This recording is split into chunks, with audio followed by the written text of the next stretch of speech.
బలహీనులకు బలమైన దుర్గము ముక్తి యేసు రక్తము.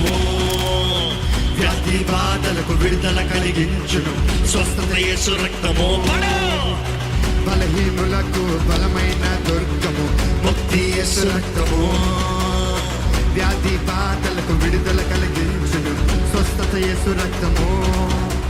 శాంతికి స్థావరం శ్రీ యేసు రక్తం. నీతికి కవచం పరిశుద్ధుని రక్తం. శాంతికి స్థావరం శ్రీ యేసు రక్తం. నీతికి కవచం పరిశుద్ధుని మృత్యుడే గెలుచు రక్తము. పాతాళ మూయు రక్తము. నరకాన్ని బంధించిన జయశీలి అధిపతి రాజు యేసయ్య. యేసు రక్తం.